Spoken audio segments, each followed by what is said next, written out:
Virus பரவி பல லட்சம் உயிர்களை இன்னைக்கு நாம் இழந்திருக்கிறோம். அப்படிப்பட்ட காலகட்டத்தில் கூட இந்தியாவிலேயே தமிழகத்தில் கொரோனா வைரஸ் பரவலை முன்னெச்சரிக்கை நடவடிக்கை எடுத்து அந்த விலை மதிக்க முடியாத உயிரை அதிமுக அரசு காப்பாற்றியது. இன்னைக்கு பாரத பிரதமர் இந்தியாவில் இருக்கின்ற அனைத்து முதலமைச்சருடைய ஆலோசனை கூட்டம் நடைபெற்றது காணொலி காட்சி மூலமாக. அப்பொழுது பாரத பிரதமர் தெரிவித்தார்கள், தமிழகத்தில் கொரோனா வைரஸ் பரவலை கட்டுப்படுத்துவதிலே முதல் இடத்திலே தமிழ்நாடு இருக்குது.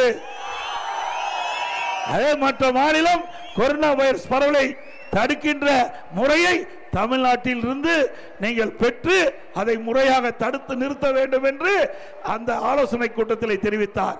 அப்படி ஒரு மிக மிக ஒரு கொடிய நோய் அந்த கொரோனா நோய். அப்படிப்பட்ட அந்த கொடிய நோயை வென்று மக்களை காத்த அரசு அதிமுக அரசாங்கம். ஒரு வருடம் நம்முடைய மக்களுக்கு வேலை கிடையாது, மக்கள் பாதிக்க கூடாது என்பதற்காக ரேஷன் கடையில் ஒரு வருஷம் விலையில அரிசி, விலையில சக்கரை, விலையில எண்ணெய், குடும்பத்துக்கு 1000 ரூபாய் கொடுத்த ஒரே அரசாங்கம் அதிமுக அரசாங்கம். அந்த ஆண்டு தைப்பொங்கல் வந்தது.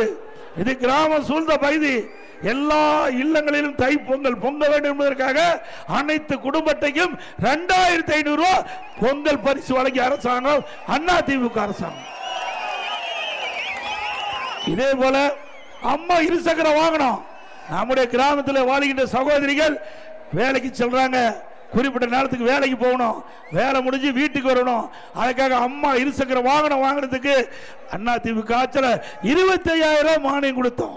3 லட்சம் வீடு தமிழ்நாடு முழுவதும். இன்னைக்கு 3 லட்சம் அம்மா இருசக்கர வாகனம் வாங்குவதற்கு மானியம் கொடுத்த அரசாங்கம் அதிமுக அரசாங்கம். அதே போல இந்த பகுதியில் ஏழை விவசாய தொழிலாளி வீட்டு மனை இருந்து கூரை வீட்டில் வசிப்பாங்க, வீட்டு மனையே இல்லாமல் இருப்பாங்க. அதே போல தாழ்த்தப்பட்ட மக்கள், அந்த மக்கள் ஏழை மக்கள், அது வீட்டு மனை இருக்காது. இப்படிப்பட்ட மக்களுக்கு அதிமுக ஆட்சி வந்தவுடன் அற்புதமாக பல லட்சம் ரூபாய் மதிப்பீட்டில் காங்கிரீட் வீடு கட்டி கொடுக்கப்படும். இது அதிமுக பிரதான கோரிக்கை. இப்ப கூட நீங்க சொல்லலாம், இப்போ வீடு கட்டி கொடுத்திருக்கான்னு சொல்றாங்க.